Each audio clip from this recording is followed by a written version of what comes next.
उद्धार कराया, मुक्ति मिलाई। और इसी प्रकार जब अब तो भक्ति वृंदावन वास करने लगी है, तभी से भक्ति की जय जयकार होने लगी है वृंदावन के।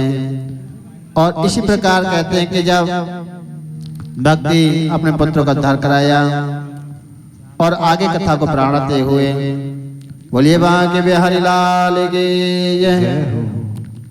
जय जय श्री राधेश सच्चिदानंद रूपाय विश्वताय हेतवे तापत्राय विनाशाय कृष्ण गोविंदाय। कृष्ण है, गोविंद है, तापत्राय विनाशाय, सभी तापों को विनाश करने वाले गोविंद हैं। विश्व को पालनहार है। और इसी प्रकार और जब कहा विश्व के देवा बनाते हुए भगवान ने विश्व को रचित किया भक्ति में और वहीं पर वृंदावन वास कर दिया, तभी बांके बिहारी के नाम से प्रसिद्ध हुआ। बोल बांके बिहारी लाल की। और इसी प्रकार कहते हैं कि ये ताप होते हैं दैहिक दैविक भौतिक तापा, राम राज कहु न व्यापा। 3 प्रकार के बताए गए हैं। 3 प्रताप के ताप बताए हैं। प्रथम है आध्यात्मिक ताप और दूसरा है अधिवैदिक ताप और तीसरा है अधिभौतिक ताप। आध्यात्मिक इत्यादि इन तापों का वर्णन कराया। और इसी प्रकार वर्णन करते हुए हम श्रीमद् भागवत कथा का अंतर्गत प्रवेश करने जा रहे हैं। और कहते हैं कि संसार में सभी दुखी हो हैं, सुखी कौन है? मैंने आपको बताया था सुख कौन है? गोविंद के नाम का उच्चारण करता है वो सुखी है, और संसार में सब दुखी है। और कैसे कैसे दुखी होते हैं? कोई तन दुखी, कोई मन दुखी, कोई धन बिन रहते उदास, थोड़े थोड़े सब दुखी, सुखी राम के दास। कोई तन से दुखी है, कोई मन से है, और कोई धन से है। दुखी सब है, और सुखी तो केवल मेरे प्रभु के जो दास हैं, भक्ति करते हैं, वो ही होते हैं। धन बिन रहत उदास, धन नहीं है तो उदास तो रहोगे। और धन आ जाए तो क्या करते हैं? भगवान को भूल जाते हो। दुख में सुमरण सब करे, और सुख में करे न कोई, जो सुख में सुमरण करे दुख गाए को। सुख में नहीं कर पाते हो और कष्ट पड़ता है तो भगवान की याद करते हैं। अरे सुख में भी करना चाहिए, दुख में भी करना चाहिए, कभी ना कभी तो भगवान सुनेंगे। ये जोड़ा बताया है, रात दिन है, सुबह शाम है, दिन है और रात है। गाड़ी चलाते हैं, 2 पहिया गाड़ी भी होती है, 4 की गाड़ी भी होती है। 4 पहिया की गाड़ी हो या 1 पहिया की गाड़ी हो, एक भी पहिया पंचर हो जाए ना, चल नहीं पाता है। कि चलाओगे? नहीं चल पाता, वहीं दुखी हो जाते हो। अब क्या होगा? तो भगवान को याद करते हो नहीं ये दुख में, कि भगवान अब क्या कर रहे हैं? कि मम्मी पापा को याद करते हो? भगवान को याद करते हो ना, कि भगवान अब क्या करें, अब क्या होगा? कष्ट पड़ा जब तो किया, और गाड़ी में चल रहे थे तब भगवान को नहीं किया। भगवान का नाम धुन हर समय मन में रखनी चाहिए। मन से पूजा सबसे बड़ी बताई गई है। नहाते धोते उठते बैठते मन से पूजा, मन से ही राम नाम का स्मरण करते रहो।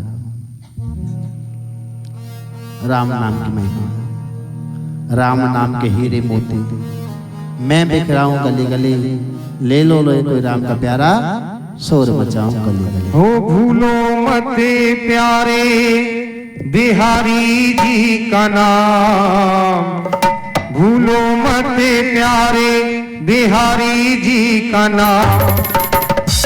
मेरे बांके बिहारी है सब सुख धाम, मेरे बांके बिहारी है सब सुख धाम।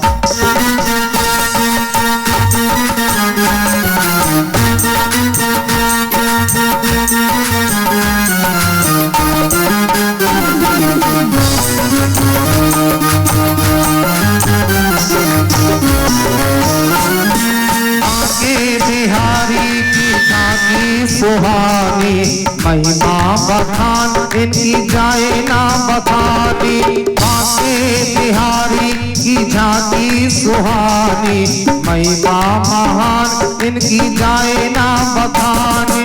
द्वारे खड़े हैं देखो इनके चारों धाम, द्वारे खड़े हैं देखो इनके चारों धाम। मेरे बांके बिहारी है सब सुख धाम।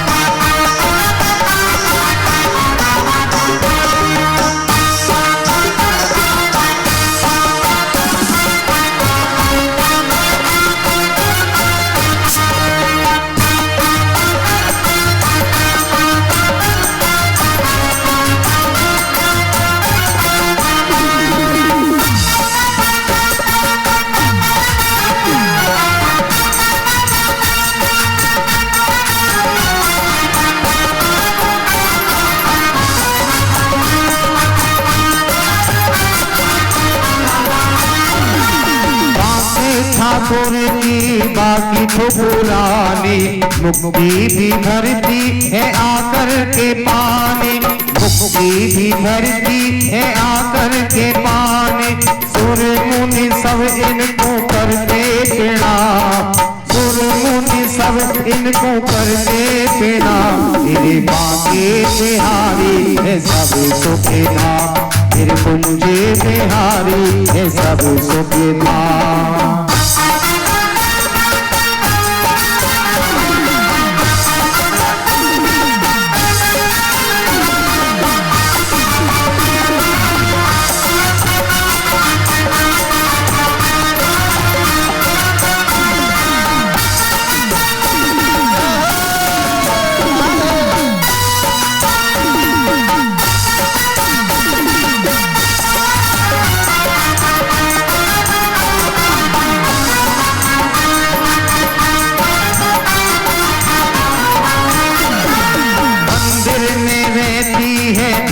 बड़ी भारी दर्शन को आते हैं लाखों नर नारी।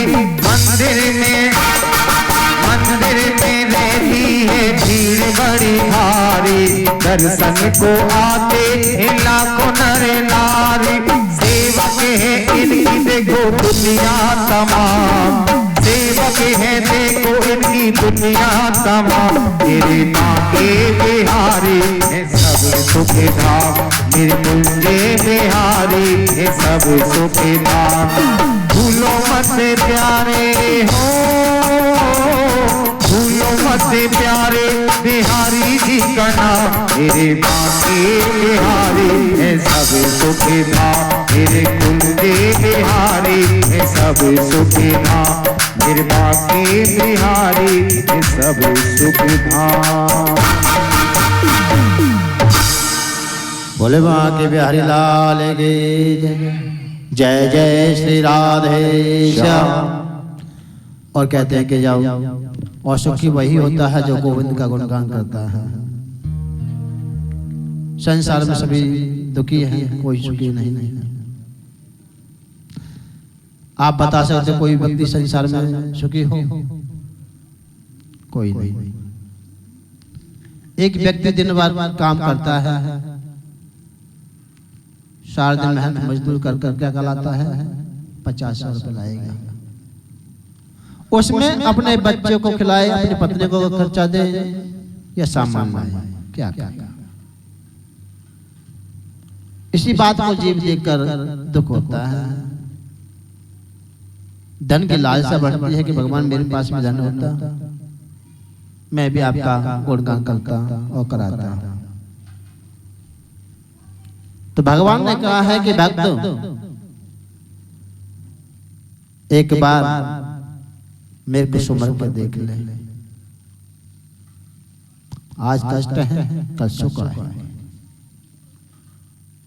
भगवान निराश नहीं करता है और जोड़ा बताया है सुख दुख के लिए।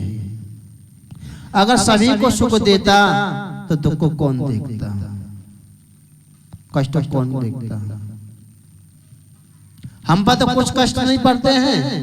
आपने देखा है कि माता कुंती को भी देखा होगा, कितने कष्ट सहन किए थे, सब कुछ चला गया, फिर भी गोविंद को नहीं छोड़ा, मेरे कान्हा को नहीं छोड़ा। और लास्ट में भी मुक्ति मांगी कि कृष्ण कहते हैं मांग लो। उसने एक ही बात कही, हे कृष्णा क्या मांगो, अगर देना ही चाहते हो तो जो मुझे विपदा पे विपदा दो। अब तो कृष्ण भगवान कहने लगे ये क्या मांग रही हो, क्या हम ऐसा ही मांग रहे हैं। धन संपदा मांगूंगे तुमको भूल जाओगे, सुख मांग लिया फिर भी भूल जाओगे, अब विपत्ति मांगती हूँ, विपदा मांग कष्ट मांगती हूँ तो मैं तुमको याद करते रहूंगा, मैं तुझे भूल नहीं पाऊंगा। इसी प्रकार आज कहा कोई धन बन रहे तो दास, थोड़े थोड़े सब सुखी राम के दास। अब कहते हैं और जब भगवान ने भक्ति के लिए मुक्ति प्राप्त कराई, ज्ञान वैराग्य के लिए चले गए हैं और धीरे धीरे कथा प्रारंभ करते हुए और कहते हैं कि कबीरदास भी हुए हैं, नाना प्रकार के दास संत हुए हैं। कबीरा सब धन निर्धन दाना को, धनवंता वही जानियो जाको राम धनी हो। राम नाम का धनी सबसे बड़ा होता है। ये धन तो दिखावटी है, आज मेरा है कल तुम्हारा है। क्या लेके आए थे क्या लेके जाओगे। मुट्ठी बांधे आया बंदे, हाथ पसारे चला जाएगा। सब कुछ यही रह जाता है, कुछ नहीं जाता। हमारे तन के भी कपड़े उतार लिए जाते हैं, कुछ नहीं जाता। और इसी प्रकार मेरा तेरे में जीवन निकल जाता है, भगवान का नहीं सुमर पाता है। खाना पीना सोना चला जाता है, मोह के कारण ही दुख पाता है। और इसी प्रकार मुक्ति का कारण एक गोपाल है, भगवान का भजन है, ध्यान है। और इसी प्रकार जब कथा आगे बढ़ाते हुए और कहते हैं कि कभी एक भक्त हुए करते हैं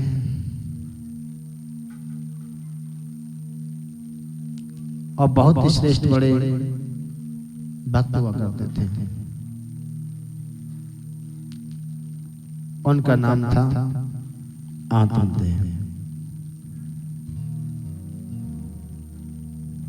और इसी प्रकार आत्मदेव भक्ति करते करते बहुत समय बीत गया। अब वृद्धावस्था हुई जाती है, सब वृद्ध में क्या करते हैं, लालसा पुत्रों पे रहती है और किसी पे नहीं रहती। और संतान ना हो तो बड़ा ही दुख होता है।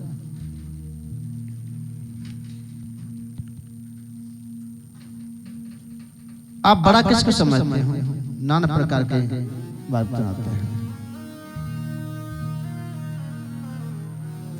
इधर सूत जी सनकादिक संवाद चलता है। सूत सनकादिक कथा श्रवण करते हुए एक समय की बात है, नवे क्षेत्र में 88,000 ऋषि वहां विराजमान हुए। वहां पर आगमन होता है, सूत जी विराजमान हुए और इधर सनत कुमार आ जाते हैं। सनत कुमार सूत जी से बार बार वार्तालाप करते हैं भक्ति के लिए, मुक्ति के लिए। और इतने में ही 88,000 विराजमान हुए ऋषि, और इसके देखते देखते बहुत सभा इकट्ठी हो गई। उसमें से एक सर्वश्रेष्ठ है, जो कथा चलती है हमारी सुखदेव और प्रकृष्ट के माध्यम से।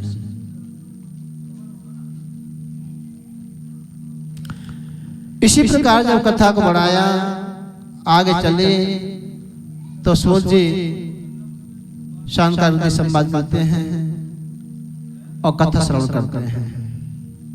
सूत जी बार बार कथा श्रवण कराते हैं, और वह है प्रसंग महाभारत प्रसंग आता है। क्योंकि जब तक राजा परीक्षित का जन्म नहीं हो, सुखदेव का अवतार ना हो, तो कथा कैसे आगे बढ़ा। इसी प्रकार सूत जी ने कथा प्रारंभ की और कौरव वंश इत्यादि सभी धीरे कथा प्रारंभ होते हुए, और इसी प्रकार कौरव पांडव की कथा को श्रवण कराया।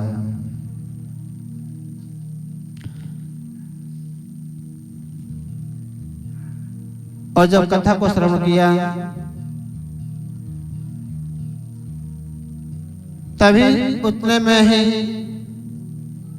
जो सब ज्ञाता थे, सब श्रेष्ठ मुनि, जो वेद व्यास जी हैं, वेद व्यास जी ने कथा को श्रवण किया, नारद संवाद हुआ, और इति पिता वहां पर प्रसंग में कहा। और कहीं पर पांडव का वंशज हुए, कौरवों के हुए, और 5 पांडव हैं, और वह है कुंती माता के पुत्र हैं। कहीं पर शांतनु की कथा भी आती है। शांतनु महाराज एक बार भ्रमण करते हुए एक नदी के पास पहुंचे।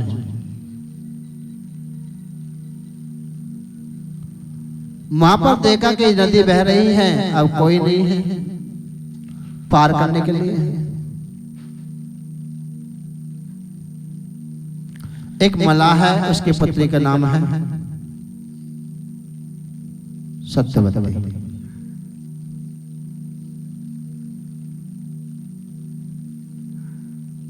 और इसी प्रकार धीरे धीरे कथा चलती रही।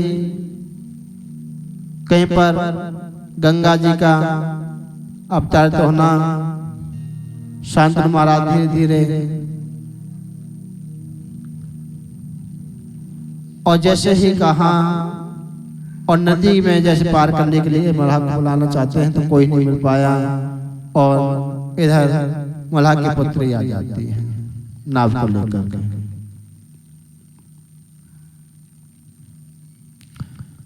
उन्होंने कहा कि नाव में पल्ली पार जाने वाला है क्या? अब कहा कि हमें चलना है।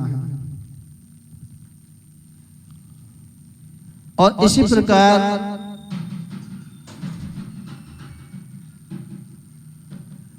शांतनु महाराज उसको देखकर मोहित हो गए। उनसे गंधर्व विवाह किया, और गंधर्व विवाह करने के बाद अपने राजकोष में लाए। राजकोष पहुंचते हैं तो शांतनु महाराज ने देखा, बड़ा स्वागत किया।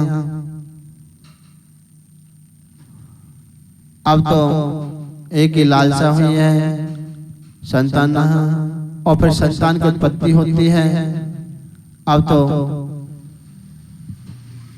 जो जब पुत्र उत्पन्न होता है तो सबको लालसा होती है मेरा ही राज भोगे,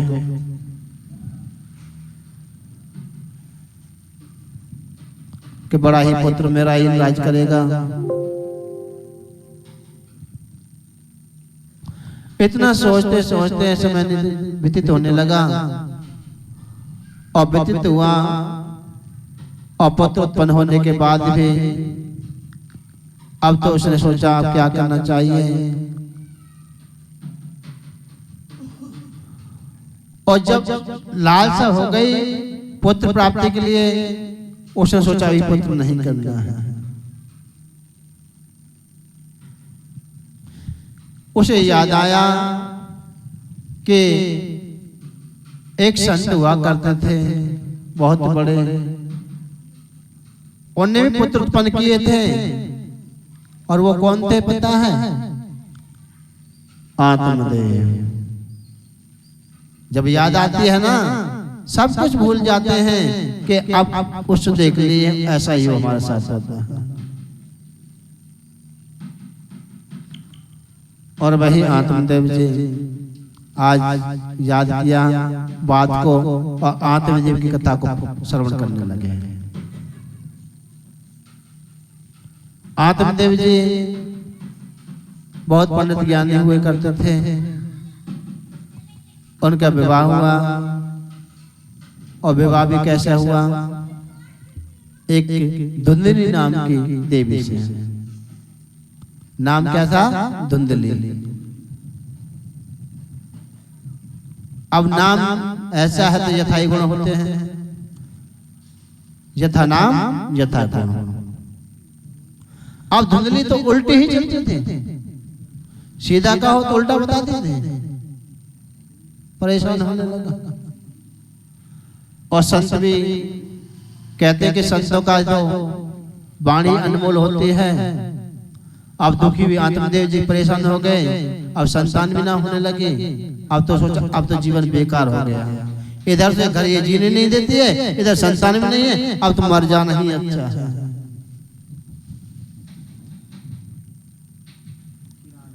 अब मर जाने की बात आती है तो जंगल में चला जाते हैं। अब जंगल में के भगवान बैठे हैं, अरे याद करोगे जो बीते आएंगे। अब तो रोना पड़ना प्रारंभ किया। अब रोता सोचता कि अब क्या करूं, अब से तो मर जाना ही अच्छा है। वे जैसे ही वह मरने को प्रारंभ हुआ, आत्महत्या करने लगा, इतने में ही एक संत आ गए। संत ने देखा ये कौन है, चल कर देखना चाहिए। और कैसे रोने की आवाज आ रही है, और वो तो देखकर संत उसके पास चले गए।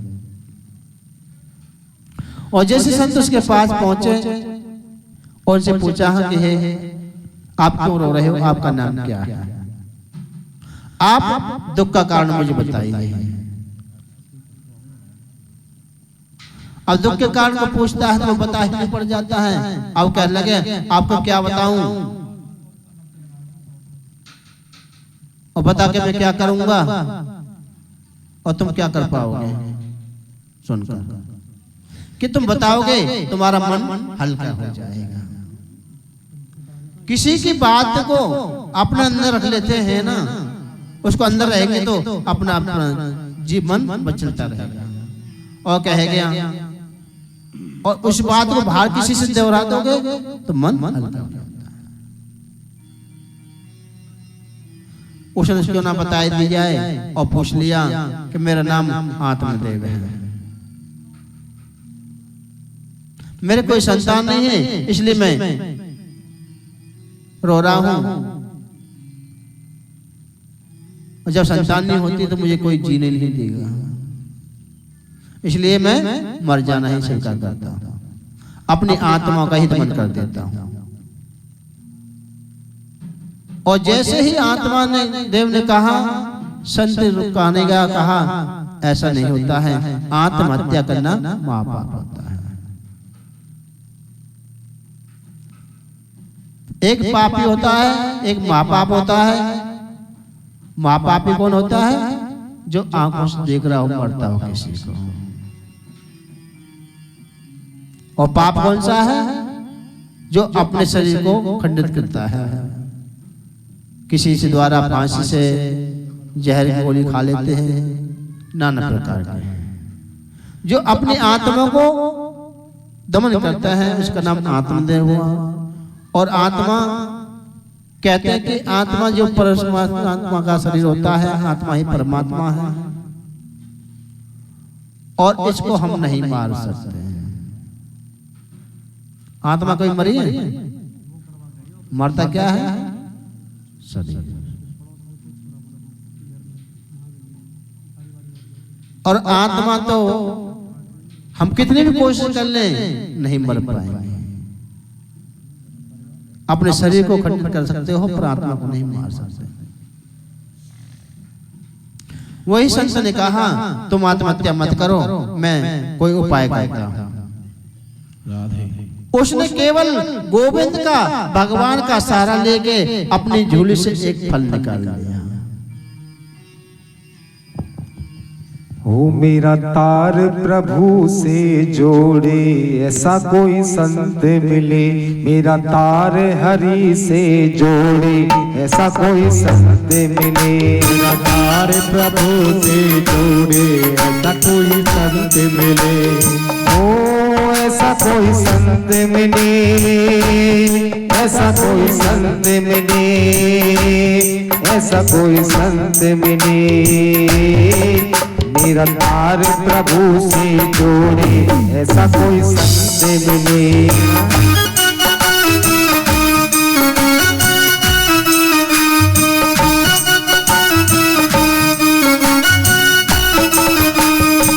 टूटा तार हुआ अंधियारा, हरि दिखे ना हरि का द्वारा। टूटा तार हुआ अंधियारा, हरि दिखे ना हरि का द्वारा।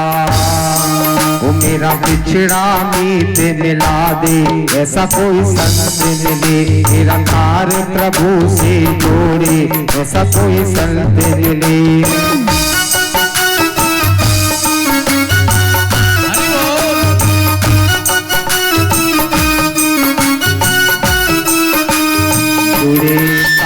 करे उजियारा, अंतर में ना रहे अंधियारा।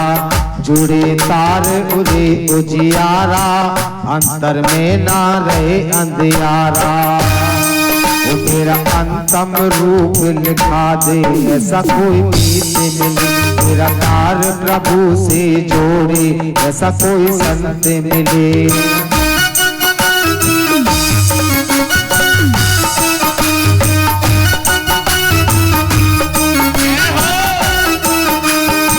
जब मैं अटकूं, जब मैं भटकूं, हरि मिलन को जब मैं तड़पूं। जब मैं अटकूं, जब मैं भटकूं, हरि मिलन को जब मैं तड़पूं। वो मेरी बाह पकड़ के मिला दे, ऐसा कोई संत मिले। मेरा तार प्रभु से जोड़े, ऐसा कोई संत मिले।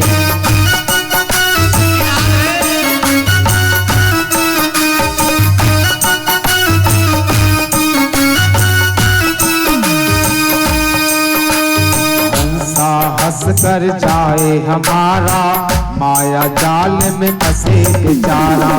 हंसा हंस कर जाए हमारा, माया जाल न फंसे बेचारा। वो मेरे हंस को मोती चुबा दे, ऐसा कोई यार मिले। यार प्रभु से जोड़े, ऐसा कोई संत मिले। ऐसा कोई संत मिले, ऐसा कोई संत मिले। ओ ऐसा कोई संत मिले। मेरा तार प्रभु से जोड़े, ऐसा कोई संत मिले।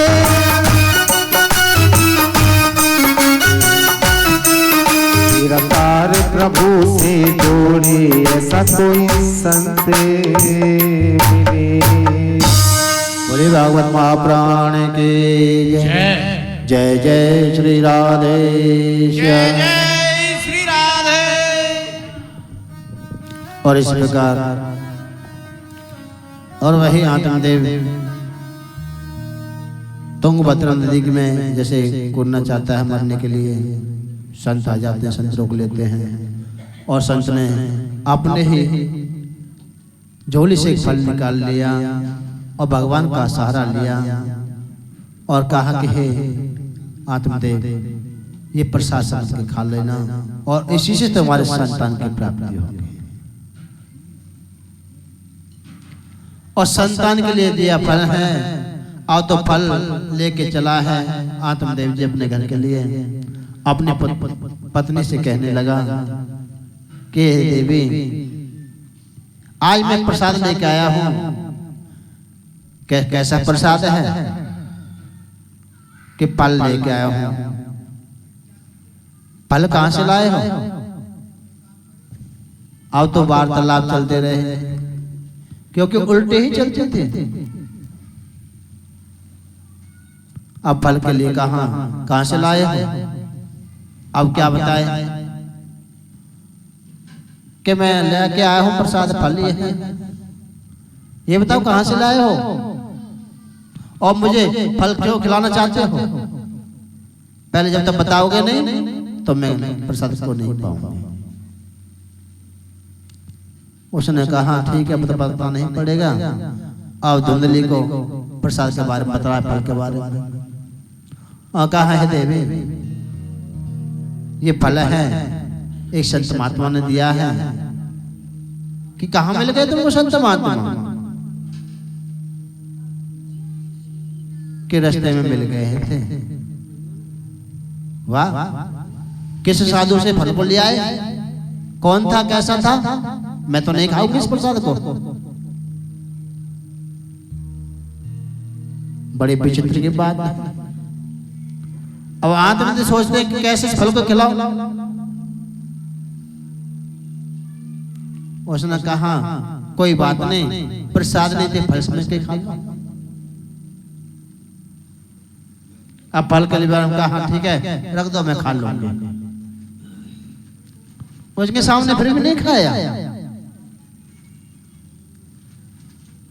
और जब तुम खाए थे कैसे, उसने बता दिया इस फल को खाओगी तो आपका गर्भ रहेगा और संतान प्राप्ति होगी।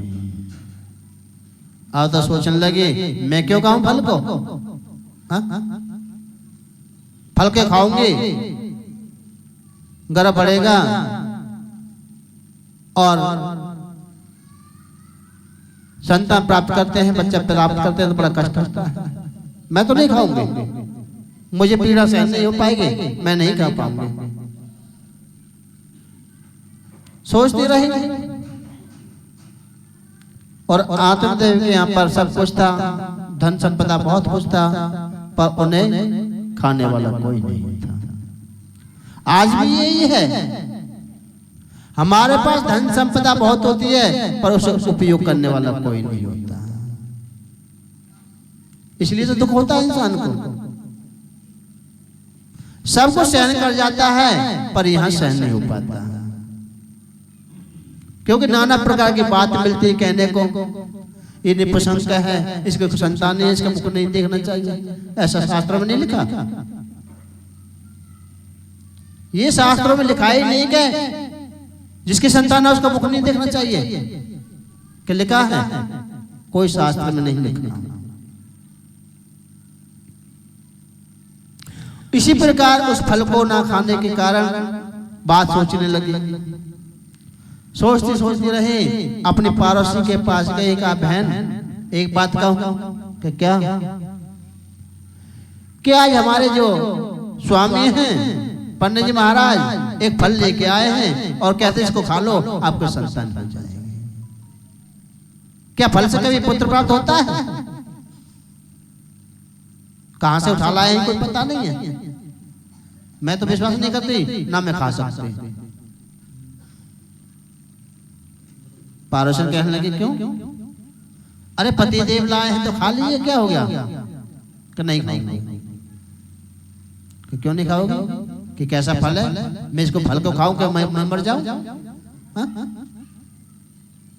इतना सोच बहुत कहते हैं कि सोचना प्रारंभ पहले कर देती है। कोई चीज दोगे वार्तालाप पहले होंगे, कहां से आया, क्यों लाए, कहां से लाए, किसने दिया। उसने प्रसाद की कहा तब भी नहीं खाया और पार्षद से कहने लगी कि मैं देखते हूं मैं कैसे पुत्र प्राप्त करूंगा, मैं फल को खाऊंगा ही नहीं तो संतान नहीं होगी और मेरे गर्भ भी नहीं बढ़ेगा। और हमारे स्वामी तो यही चाहते हैं कि गर्भ बढ़े। अब मैं सोती रहूं, रात में कहीं आग लग जाए, सभी भाग जाएंगे, मैं तो बड़ी रह जाऊंगी, मेरे में चला भी नहीं जाएगा। अभी फल खाया नहीं है, सोचना प्रारंभ कर दिया आगे तक का।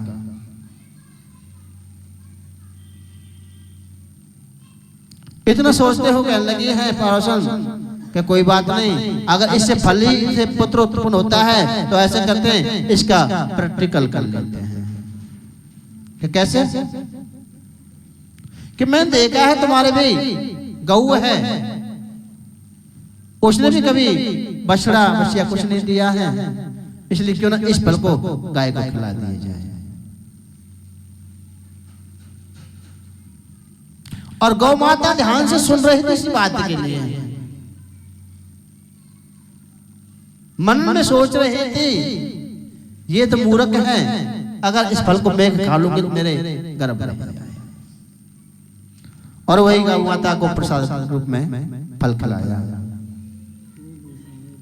और कहा कि हे पार्षद, मेरे स्वामी को नहीं पता लगना चाहिए कि गाय मैंने ये फल गाय को खिला दिया है कि नहीं,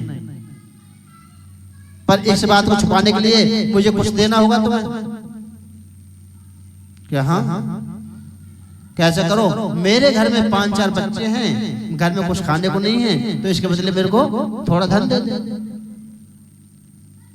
और अब की बार जब मेरी संतान होगी, पुत्र प्राप्त हो गया, मैं उसको अपने को तुमको दे दूंगी और मेरे को धन दे देना। तुम्हारा भी खर्चा चल, मेरा भी खर्चा चल जाएगा, तुम्हारा वंश बढ़ जाएगा। उसने कहा ठीक है। कुछ ही दिन वैसे ही गाय को फल खिलाया, गौ माता ने उसे प्रसाद समझ गया, गोविंद का मनन किया मन के अंदर, गौ माता ने कृष्ण के लिए वही प्रसाद धारण कर रहा है गाय के। और गाय के एक सुंदर पुत्र उत्पन्न हुआ। संपूर्ण सरल मनुष्य है, केवल गाय का अंश पड़ गया और कान से गाय के हो गए, उसी का नाम गोकर्ण हुआ। बोल गोकर्ण महाराज की जय। और यहाँ पर गोकर्ण जी का अवतार होना। और इधर धुंधली अब तो देखती रही, अब सोचने लगी कि मैं फल को खा लेती तो बहुत अच्छा होता, मेरे पुत्र होता।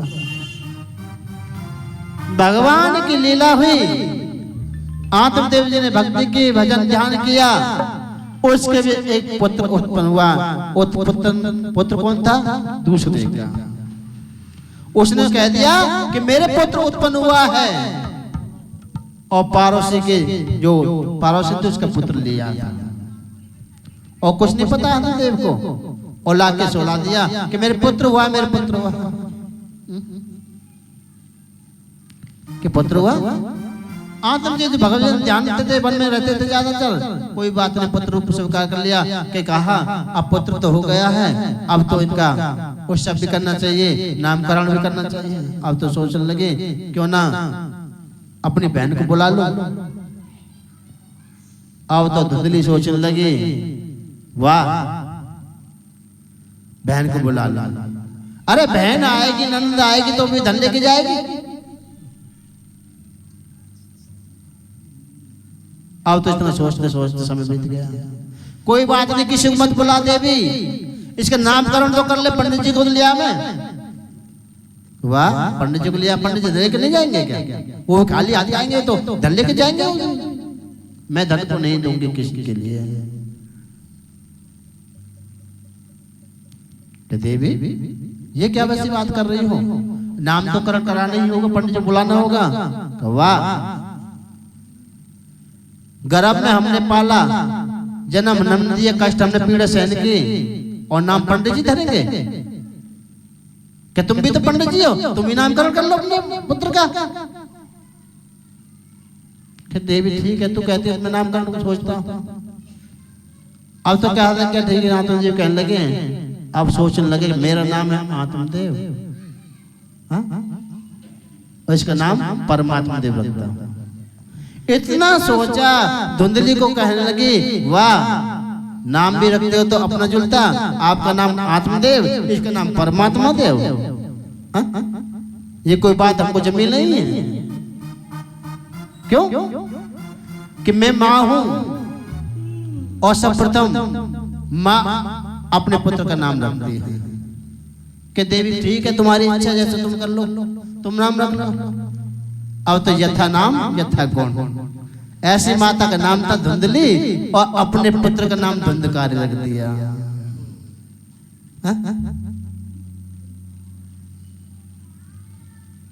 यथा नाम यथा गुण, ऐसा ही नाम था, ऐसे ही गुण उसमें प्रविष्ट हो गए। धुंधकारी कौन होता है? अंधकार के लिए जाने वाला। और ज्ञानी कौन होता है? प्रकाश के लिए ले जाने वाला। भगवान का प्रसाद था, वो प्रकाश रूपी था। और यथा नाम और दूसरे का पुत्र लिया, वो अंधकार को ले जाने वाला है। क्यों? भगवान का भक्ति के फल प्रसाद अच्छा लगता है कि अपने घर का? कहीं पर जाते हो कथा सुनने, सत्यनारायण कथा सुनने जाते हो, अपने घर में चाहे कितनी भी मिष्ठान बना लो, कितना भी स्वाद कर लो, और किसी कथा में चले जाओ ना, पंजीरी भी बहुत स्वाद लगती है। लगती नहीं लगती? बार बार सोचते हैं कि और थोड़ा प्रसाद ले लें। क्यों? वो भगवान का भाव का है। वही फल गौ माता ने खाया, गोकर्ण उत्पन्न हुआ, इधर धुंधली का धुंधकारी हुआ। अब तो आत्मदेव पलने लगे हैं, और गोकर्ण थे, बड़े होने लगे, उनको आश्रम में भेजा पढ़ने के लिए। और आत्मदेव भगवान का चिंतन करते हुए, और वह भक्ति में लीन होने लगे, और काके पुत्र बड़े हो गए हैं। अब क्या करना चाहिए? भगवान का ध्यान करना चाहिए। हो पापी मन कर ले भजन, हो पापी मन कर ले भजन, बाद में प्यारे पछताएगा जब पिंजरे से पंछी निकल जाएगा, जब पिंजरे से पंछी निकल जाएगा। ओ पापी मन कर ले भजन, मौका मिला है तो कर ले जतन, बाद में प्यारे पछताएगा जब पिंजरे से पंछी निकल जाएगा, जब पिंजरे से पंछी निकल जाएगा।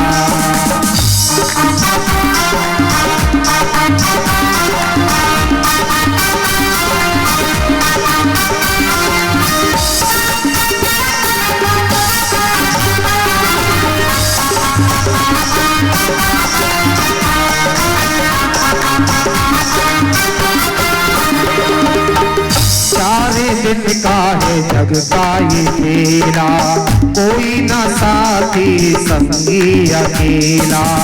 4 दिन का है जग का ये मेला, कोई न साथी संगी अकेला। जैसा तू आया जग में वैसा ही जाएगा, मुट्ठी बांधे आया जग में हाथ पसारे जाएगा, बाद में प्यारे पछताएगा जब पिंजरे से पंछी निकल जाएगा, जब पिंजरे से पंछी निकल जाएगा।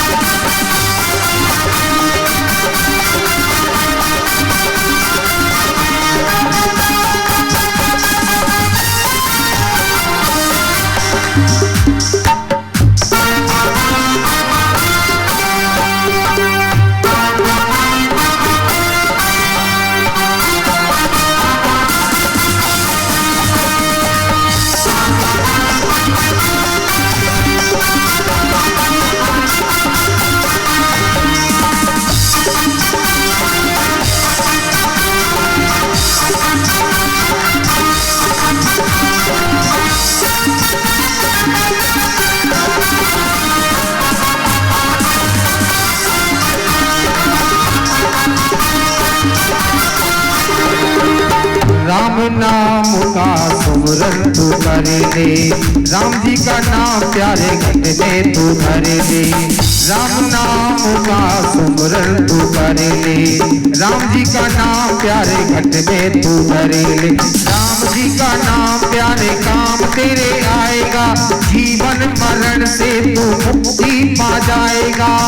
बाद में प्यारे पछताएगा जब पिंजरे से पंछी निकल जाएगा, जब पिंजरे से पंछी निकल जाएगा।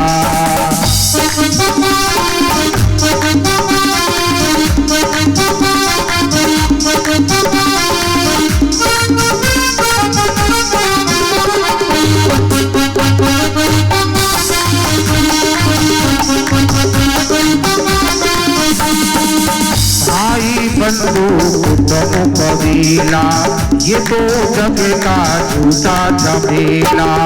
भाई बंधु कुटुंब कबीला ये तो जग का झूठा झमेला। मरने के बाद तुझ में आगू लगाएंगे, तेरे दिन का तेरा ये मातम बनाएंगे।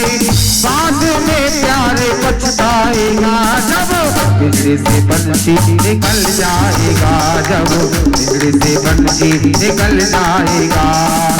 ओ पापी मन कर ले जतन, मौका मिलता है तो कर ले जतन।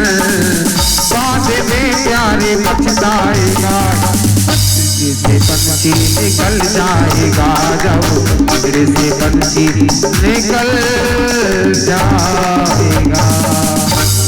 बोले बांके बिहारी लाल की जय, भागवत महापुराण की जय। जय जय श्री राधेश्याम। और इसी प्रकार अब तो आत्मदेव जी सोचने लगे, अब तो पुत्र बड़े हो गए हैं, भगवान का गुणगान करना चाहिए, भगवान का नाम लेना चाहिए। अब तो गोकर्ण जी तो आश्रम के लिए चले हैं पढ़ने के लिए, बड़े विद्वान हुए और धंधकारी माता के पास रहा। माता ने उनको कहीं नहीं जाने दिया कि मैं अपने पुत्र को अपने हाल से अलग नहीं करूंगी, मैं अपने पुत्र को अपने पास ही रहूंगी। और यहीं पर धुंधली अपने पुत्र को अपने पास रखती है और कहते हैं कि जब कोई बच्चा को ज्यादा लाड़ हो जाता है तो बिगड़ जाता है। इतना ही बच्चे को लाड़ मत करो कि बिगड़ जाए। माता उसकी पक्षपात लेती रहती, कहीं लड़के आता तो दूसरे से लड़ती, मेरे पुत्र से क्यों तुमने मारा है। चाहे अपने पुत्र की गलती है फिर भी उसकी पक्षपात करते हैं कि मेरा पुत्र ऐसा नहीं है, किसी को नहीं मार सकता है। धीरे धीरे बड़े हुआ, वो भी पढ़ने के लिए गया और स्कूल में विद्या ग्रहण करने गया। और विद्या करता है ग्रहण तो वहां पर बालों को पकड़ता है और क्या चलो नदी के किनारे खेलेंगे, और खेलने के बहाने ले जाता है। और धंधकारी क्या करता है, उन बच्चों को नदी में डुबा कर मार देता है। अब तो धीरे धीरे उनको परेशानी बढ़ने लगी। आत्मदेव जी सोचने लगे अब क्या करना चाहिए, ऐसा ही पुत्र है, ऐसी ही माता है, क्यों ना मैं इनको छोड़कर चले जाऊं। और आत्मदेव जी चलने लगे। इधर गोकर्ण जी ने समझाया पिता के लिए कि पिताजी कोई बात नहीं, छोटा भाई है, कि नहीं पुत्र मैं इसमें घर में नहीं रह सकता।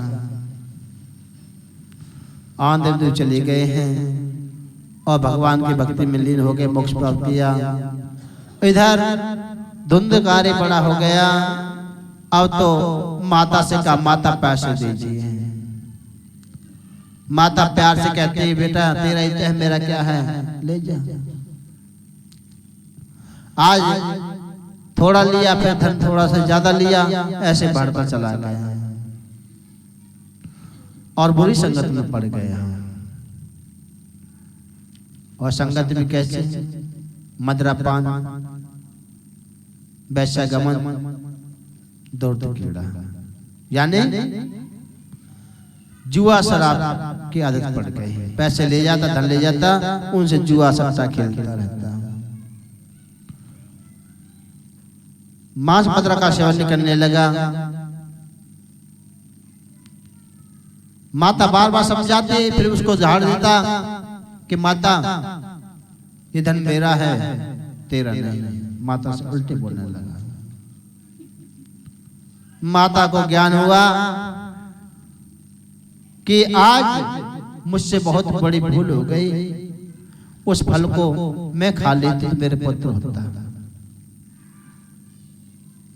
गोकर्ण जैसा मेरा पुत्र होता, आज्ञाकारी पुत्र होता। कहते हैं कि अब पछताए क्या हो जब चिड़िया चुग गई खेत। अब पछताने से क्या होता है? अब पछताव करने से क्या होगा? सोचने लगे कि मैं तो एक पारसी की बहका में आ गई, उस फल को मैं खा लेती तो मैं पुत्र उत्पन्न होता, गोकर्ण जैसा। अब तो उसको देखा, बार बार समझाया, नहीं देती तो मार काट करता, माता से उल्टा शब्द बोलता।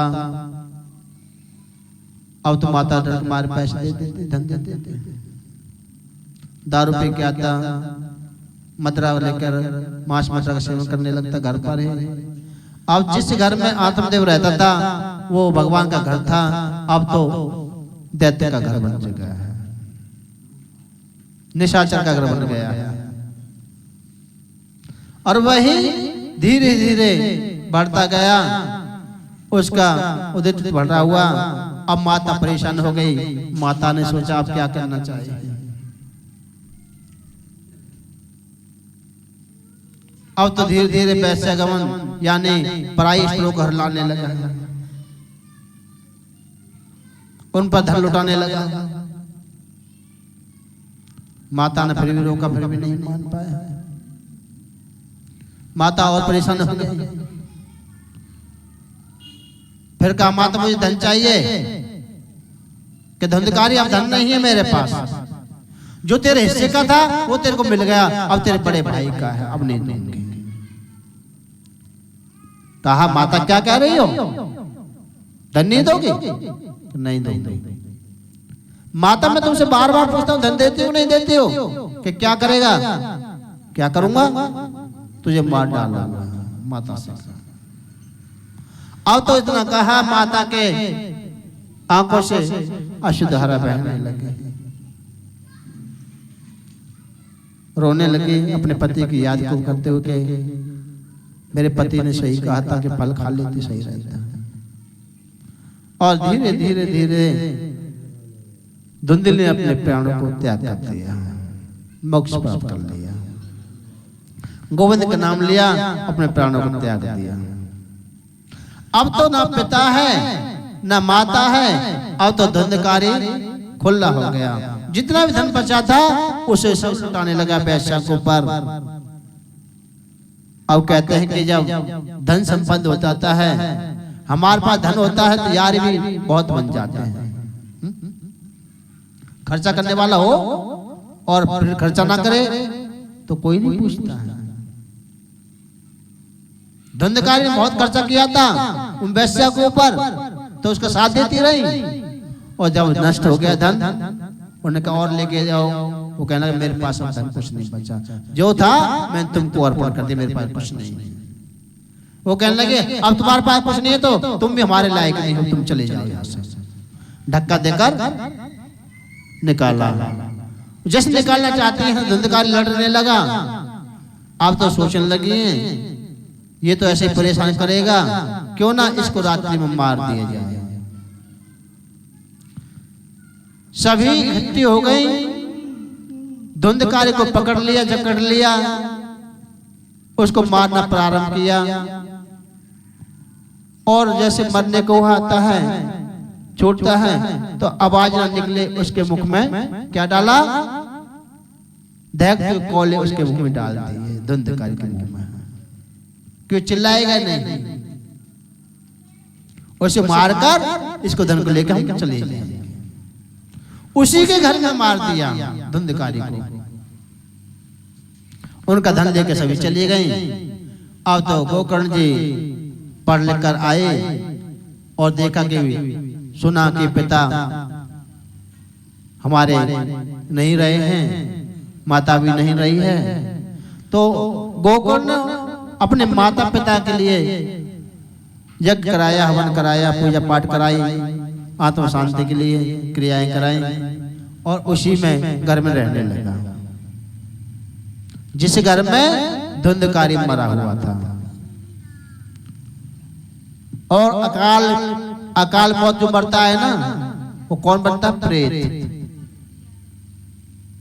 आत्मा बन जाती है, आत्मा भटकती। जब तक उसका जीवन पूरा नहीं होता है तब तक वो आत्मा भटकते रहती हैं, या उनका उद्धार नहीं होता है, पूजा पाठ नहीं कराते तो उनका मोक्ष नहीं मिल पाता है। जैसे कि हमारे बड़े बूढ़े मरते हैं ना, हम क्रिया ना कराएं तो उनकी आत्मा भटकती रहेगी, आत्मा शांति नहीं होती। उसी प्रकार सोचा और सो रहा था, रात्रि में आवाज आती है, भैया भैया। वो कहने लगे हैं कहां से आवाज आती है? अब धुन की आवाज सुन रहे थे और आवाज आ क्या रही थी, मुंह से बोल नहीं पा रहा, स्वाप में आवाज नाना प्रकार के आते हैं, हूं करके आवाज आती है। वो कहने कौन है भाई, आप सुनते क्यों नहीं बोले, स्वाप क्यों नहीं बोलते? मुझे समझना नहीं चाहता, बताइए क्या हमें समझ नहीं आता है, क्या करना है? अब तो शुद्ध बोलने, जिब्या जली हुई थी गोकर्ण की, क्योंकि कोयले डाल दिए थे, और जिब्या जल जाती है तो बोल नहीं पाता है, हूं के शब्द से आवाज आता है। उसने चाहता कोई आत्मा भटक रही है और ये मुझे डराना चाहती है और मेरे घर से निकालना चाहती है, मैं डरने वाला नहीं। उसने बार बार कहा कि कौन है, मेरे सामने आइए। सामने आता है परछाई रूप में। उसने देखा ये तो धुंधकारी है। भैया धुंधकारी, तुम बोलते क्यों नहीं हो? तो बोले कैसे, मुंह तो जला हुआ था, जिब्बे जल जाती है तो बोल नहीं पाता है। उसने सोचा और बोलना चाहता है तो जल लिया और भगवान का नाम लेकर मंत्र उच्चारण किया और जल लेकर उसके ऊपर छिड़का। एक पल के लिए आवाज आई गई और कहा, अहम भ्राता धुंधकारी, हे भैया मैं तेरा भ्राता धुंधकारी हूँ, और इस प्रकार बतलाया, और मेरी मुक्ति के लिए कोई उपाय कर दो, मेरी आत्मा भटकती रहती है। और मुक्ति के लिए कहते हैं कि जब कोई भी कार्य करते हैं मुक्ति नहीं मिल पाती, आत्मा भटकती रहती है, उसकी आत्मा भटकती रहेंगी। और गोकर्ण जी कहने लगे, भैया तू चिंता मत कर, मैं तेरी मुक्ति के लिए कोई उपाय अवश्य करूंगा।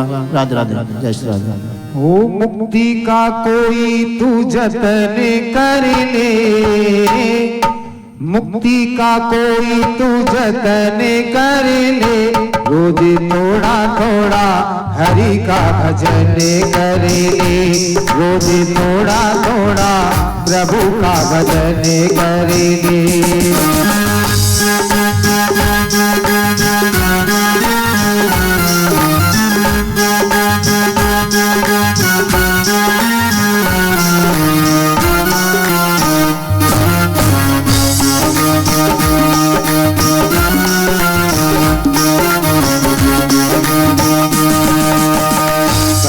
करेगा तो बड़ा ही सुख पाएगा, भक्ति से आत्मा का मैल छूट जाएगा।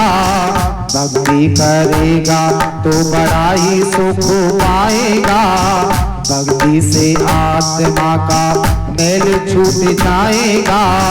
आत्मा के साथ साथ मन कर ले हो, आत्मा के साथ साथ मन कर ले, मुझे थोड़ा थोड़ा प्रभु का भजन करे, रोज थोड़ा थोड़ा प्रभु का भजन कर ले।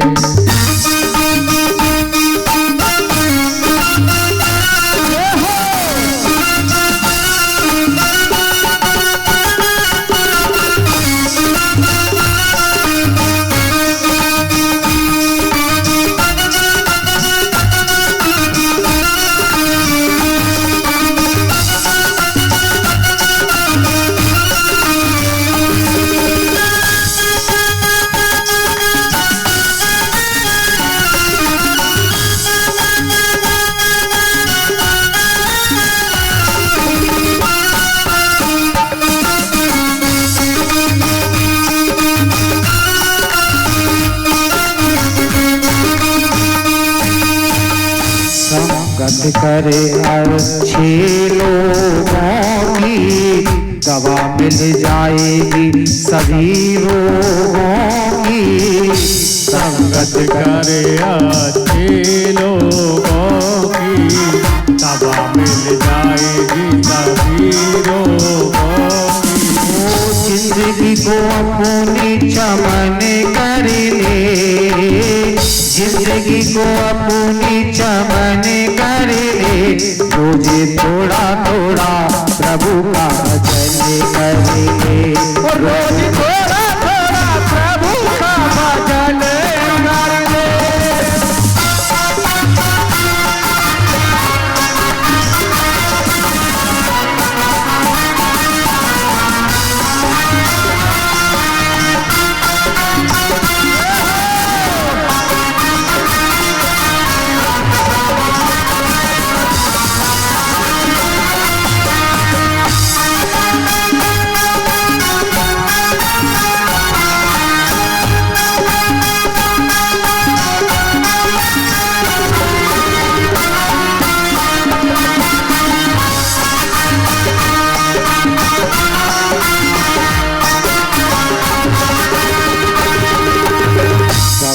करेगा तो बड़ा ही सुख पाएगा, भक्ति से आत्मा का मेल छूट जाएगा।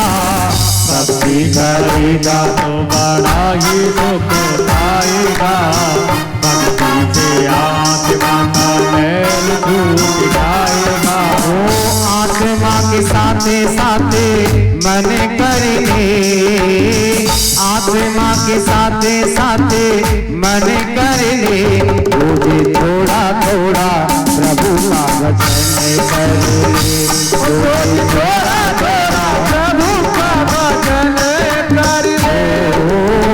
मुक्ति का कोई तू जतन कर ले, मुक्ति का कोई तू जतन कर ले, रोजे थोड़ा थोड़ा प्रभु का भजन कर ले, रोज थोड़ा थोड़ा प्रभु का भजन कर ले। बोले बांके बिहारी लाल की जय। जय जय श्री राधे। श्री राधे। और उसे मुक्ति के लिए ही कहा। इधर गोकर्ण जी सोच लगे कि मुक्ति का कारण क्या है, कैसे पता करूं। इधर देव ऋषि नारद जी तीव्र गति से भ्रमण करते हुए जा रहे हैं। उधर गोकर्ण जी सोच रहे हैं और नारद जी का गोकर्ण जी से पास आना, और गोकर्ण जी नारद जी का संवाद चलना, वार्तालाप चलना। गोकर्ण जी कहते हैं नारद जी से कि मेरा भ्राता है धुंधकारी, वह प्रेत योनि में प्रविष्ट हो चुका है। जो प्रेत योनि होती है उसका मुक्ति का उपाय मुझे बताइए। नारद जी कहने लगे, हे गोकर्ण, तुम इतने बड़े ज्ञानी होकर ये भी नहीं जानते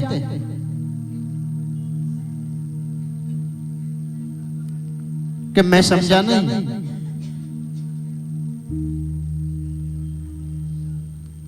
उन्होंने एक ही कहा कि हे गोकर्ण, तू सत्य कर्म कर, सत्य कर्म। सत्य के लिए कहा। गोकर्ण जी कहने लगे, मैं समझ गया नारद जी, आपका इशारा मैं समझ गया। अब मैं इसी सत्य कर्म को, आपका कहने का मतलब है श्रीमद् भागवत कथा के लिए। आप कहना चाहते हो श्रीमद् भागवत कथा के लिए मैं अपने भाई मुक्ति के लिए, मुक्ति दिलाने के लिए, भाई के लिए कुछ भी कर सकता हूं। और भागवत का नाम लिया कि हाँ भागवत करनी चाहिए। कहने लगे नारद जी, ठीक है भागवत कर लो। कि करेगा कौन? नारद जी कहने मैं क्या, मुझे पता, तुम बताओ कौन करेगा कौन नहीं करेगा, मैं क्या जानूं, मैं तो को उपाय बता दिया, करवा लो। अब तो तुमने कहा, आप गोकर्ण जी समझ गए कि नारद जी से बड़ा ज्ञानी कोई है ही नहीं, ये भ्रमण करते रहते हैं, क्यों ना इनको ही आज बुला के कथा कराएगा। नारद जी को लिया, नारद जी ने कथा को श्रवण करा दिया और दंडकारी की मुक्ति हो गई। और कहा कि भैया मैं आपकी मुक्ति के लिए ये भागवत कथा करा रहा हूं, आप जहां हो विराजमान हो जाइए। अब तो उसने देखा कि मेरे भैया मेरी मुक्ति के भागवत करा रहा है तो चलना चाहिए। और प्रेत आत्मा कैसी होती है समझते हो, एक हवा का झोंके की तरह रहती है, उसे कहीं शांति नहीं मिली, इधर उधर भ्रमण करता रहा और कथा भी होने लगी। अब सोचा कि ऐसे समय व्यतीत हो जाएगा, कथा भी पूरी हो जाएगी, मेरी मुक्ति फिर भी नहीं हो पाएगी। उसने कहा मैं क्या करूं, भक्ति मोक्ष पाने के लिए, भैया की मुक्ति के लिए मैं कथा करा रहा हूं, मेरा भैया तो कहीं दिख भी नहीं रहा। उसने कहा भैया दंडकारी जहां भी हो आप कथा में आइए और श्रवण करिए, आपकी मुक्ति के लिए ही कथा कर रहा हूं। इतना कहा, धंधकारी ने देखा अब तो कोई नहीं हो जीता, अब तो इधर बैठता हूँ आवाज को झोंकाता इधर चले जाता है, इधर कहता इधर चला जाता है। अब तो शांति से देखा क्यों ना इस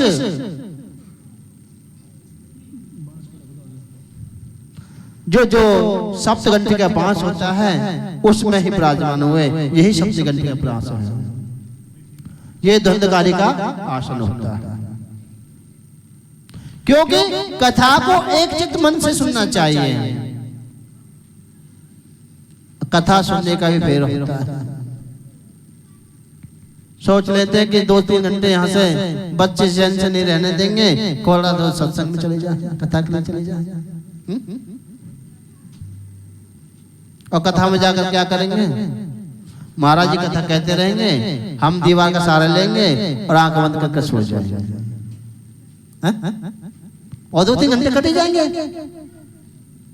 गर्मी होती है तो पंखे चलते रहते हैं, आराम से नींद आ जाती है पंडाल के अंदर।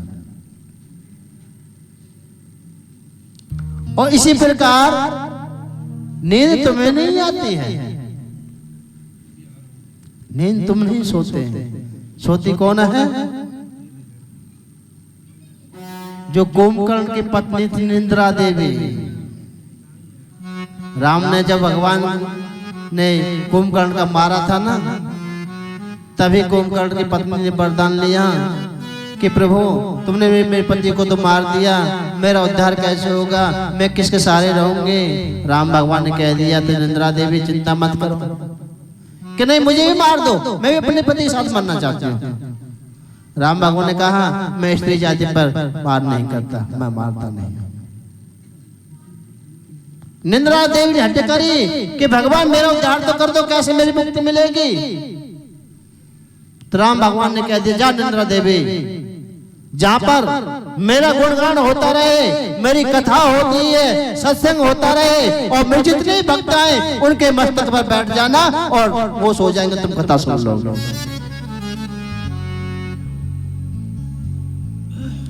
अब तो निंद्रा देवी ने देखा अच्छा मौका है, भगवान ने भी कह दिया कि बड़ी चतुराई मत करना, मेरे सब भक्तों के ऊपर मत सोना, क्यों सभी सो जाएंगे, कथा कौन सुनेगा। एक को चुन लेना किसी को। अब उसने सोचा कौन ऐसा है देखता हूं,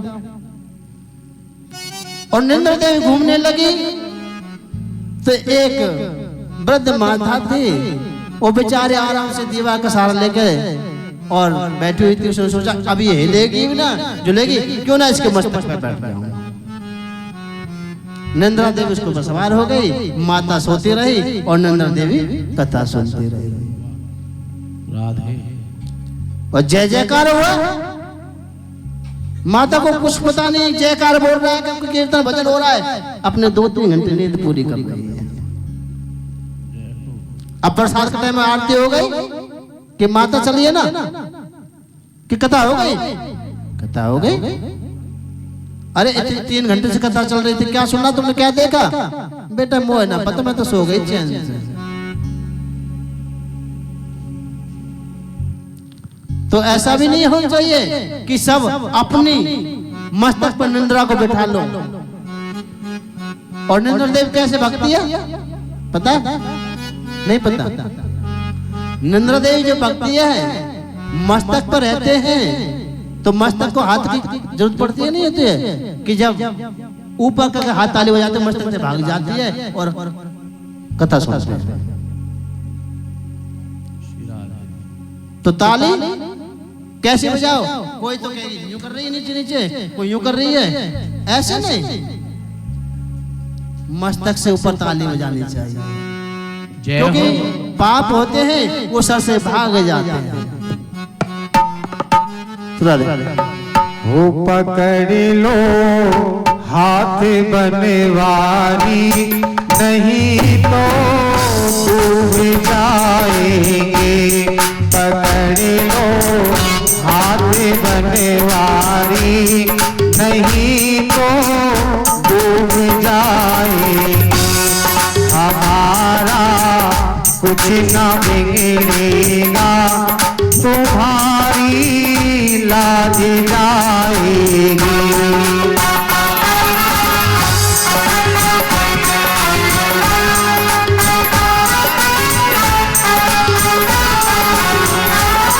धरी है पापों की गठरी, हमारे सर पे ये भारी। धरी है पापों की गठरी, हमारे सर पे ये भारी। हमारे सर पे ये भारी, भजन पापों है भारी, इसे कैसे उठाओगे। पकड़ लो हाथ बनवारी, नहीं तो डूब जाएंगे।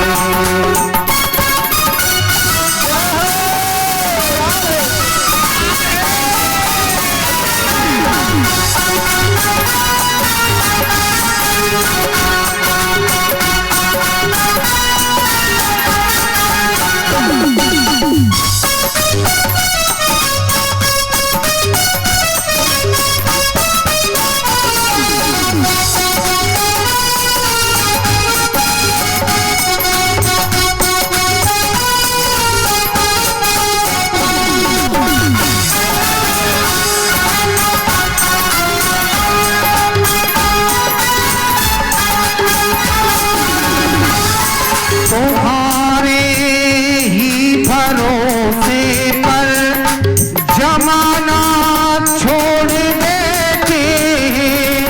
तुम्हारे ही भरोसे पर जमाना छोड़ बैठे हैं। जमाना छोड़ बैठे हैं। जमाने की तरफ देखो, इसे कैसे निभाओगे।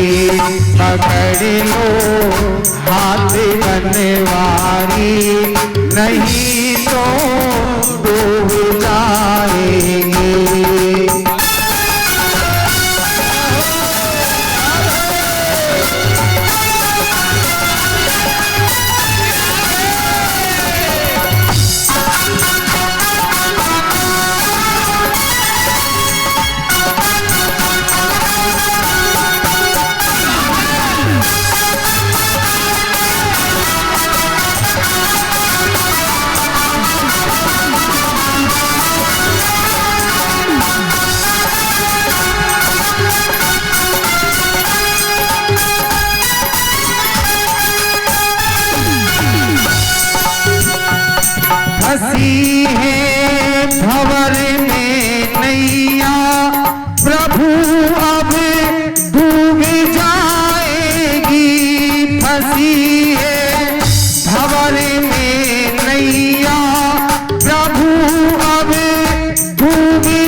बन जाओ तो मेरा पार हो जाए।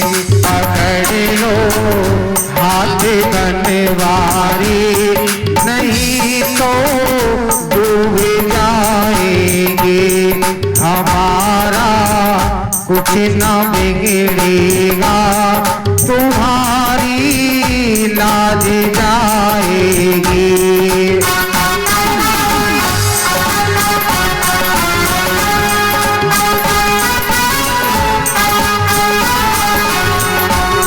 दर्द दिल की कहे किससे सराहना कोई नहीं देगा।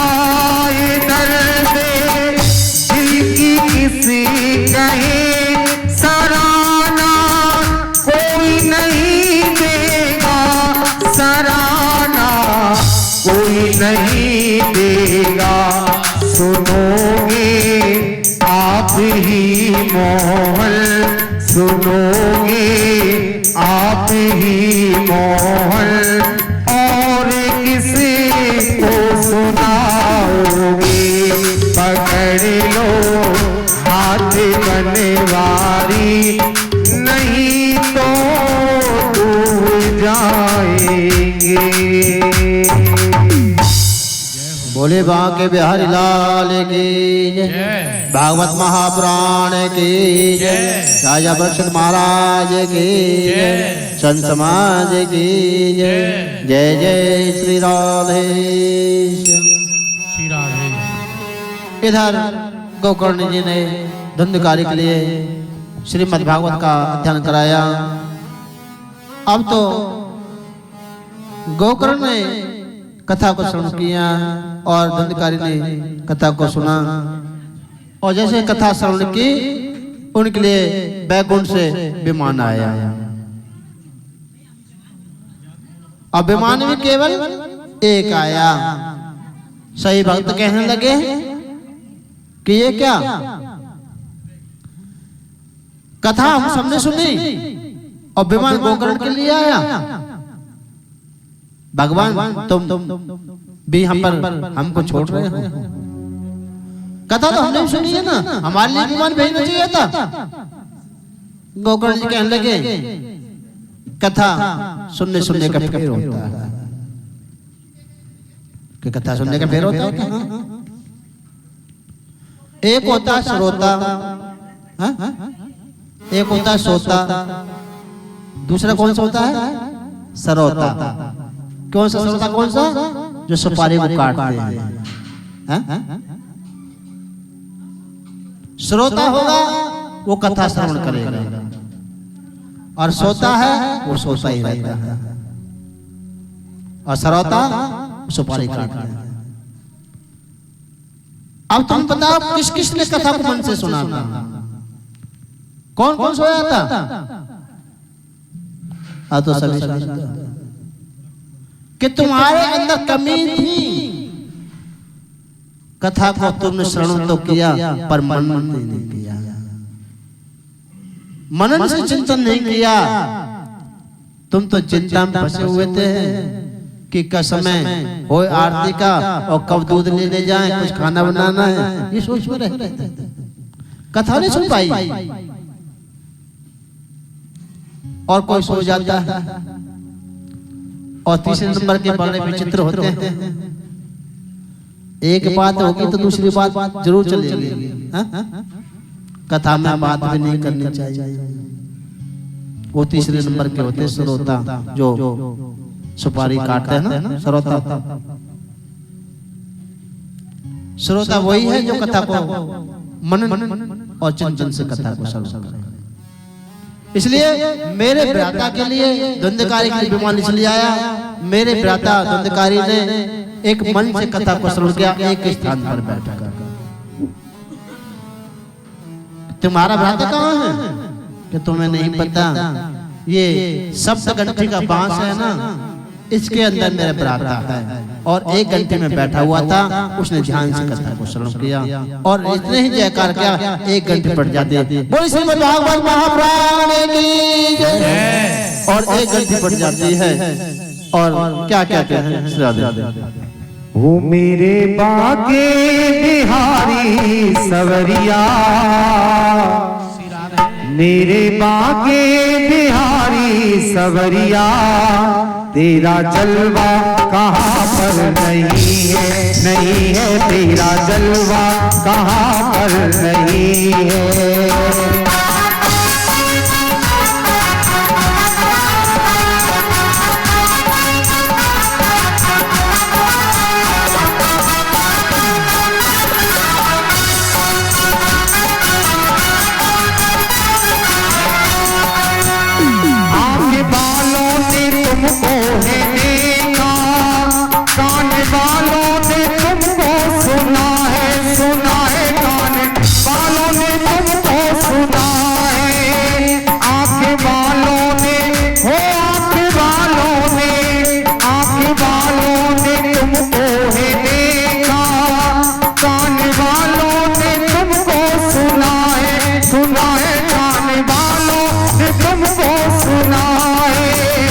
तेरा दर्शन उसी को हुआ है, तेरा दर्शन उसी को हुआ है, जिसकी आंखों में पर्दा नहीं है, नहीं है जिसकी आंखों में पर्दा नहीं है।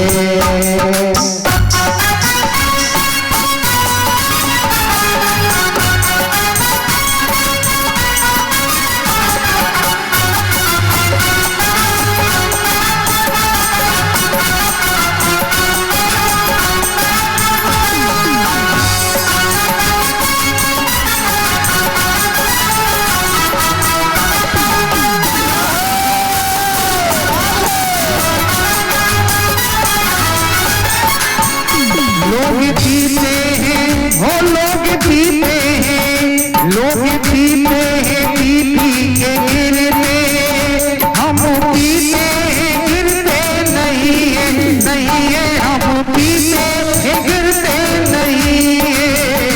हम तो पीते हैं सत्संग का प्याला, हम तो पीते हैं सत्संग का प्याला, ये अंगूरी ये पकड़ा नहीं है, नहीं है। मेरे बाके बिहारी सवरिया, तेरा जलवा कहाँ पर नहीं है, नहीं है तेरा जलवा कहाँ पर नहीं है।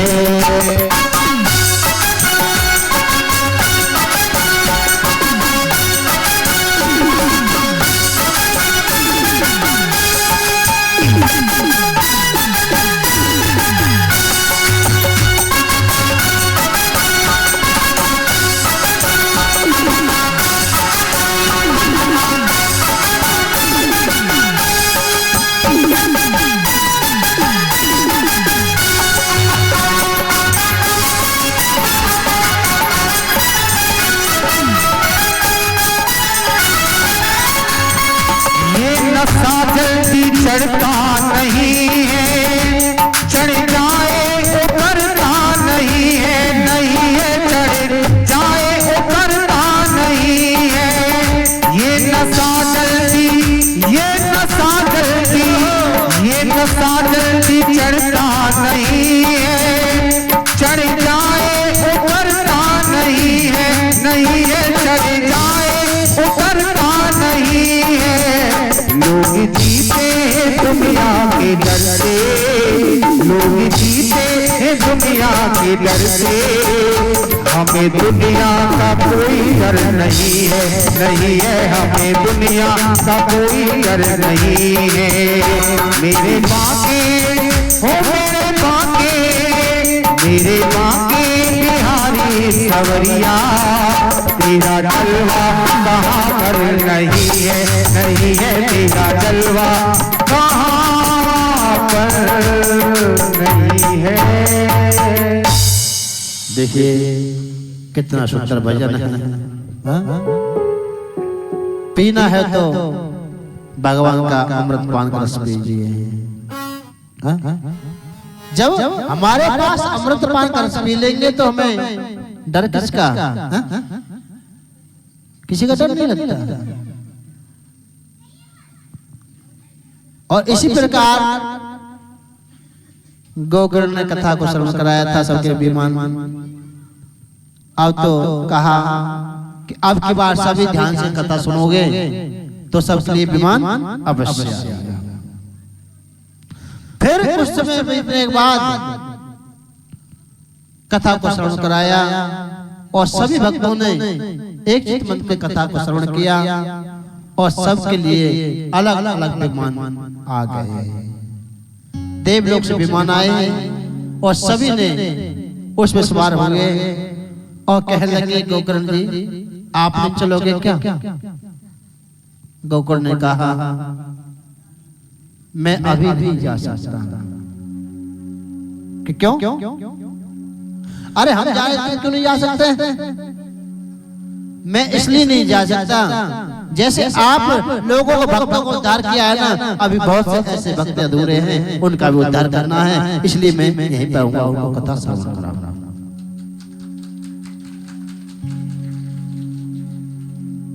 अब तो गोकर्ण की बात सुने और सभी विमान पर बैठकर विष्णु भगवान के लोक को चले गए हैं वैकुंठ धाम के लिए। उनका दौर हुआ। अब तो समय बीतता गया और समय बीतते आते क्या कहते हैं कि जब समय नजीक आता है व्रत अवस्था हो जाती है। अब सोचता है कि भजन ध्यान करना चाहिए। जब बाल होता है पढ़ाई में लेकर जाता है, लिखना पड़ता है, बहुत डरना पड़ता है। युवा होता है शादी हो जाती है, शादी हो जाती है तो घर गृहस्थी में जीवन निकल जाता है। अब अंत समय जब वृद्ध अवस्था आ जाती है तो कहते हैं भगवान अब तो उठा रहे हैं, ये कहते हैं ना। अब नहीं हो पाता, अब नहीं चला जाता भगवान। अब तो भगवान कहता है वाह बड़ा चतुर है, जब तो मेरी सेवा योग्यता तो मेरी सेवा के लिए नहीं आया और अब तू खुद सेवा करना चाहता है, मैं करके उठा लूं। और भजन कर मस्त जवानी में बुढ़ापा किसने देखा है? भजन कर मस्त जवानी में बुढ़ापा किसने देखा है? भजन कर मस्त जवानी में बुढ़ापा किसने देखा है? भजन कर मस्त जवानी में बुढ़ापा किसने देखा है? भजन कर मस्त जवानी बुढ़ापा किसने देखा है?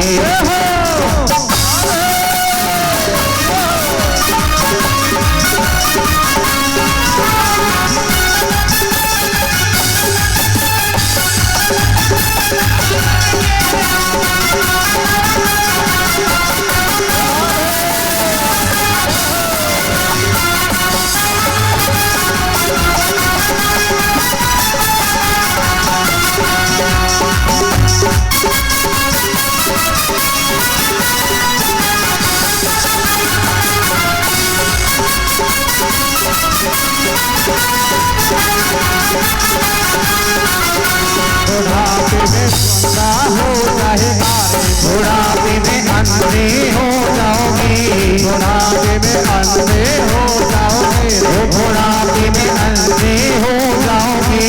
तरस तुम कर नहीं पाओगे, तरस तुम कर नहीं पाओगे, तरस तुम कर नहीं पाओगे, तरस तुम कर नहीं पाओगे।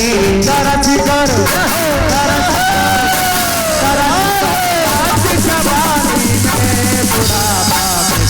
देखा है, तरस कर मस्त जवानी में बुढ़ापा किसने देखा है? भजन कर मस्त जवानी में बुढ़ापा किसने देखा है?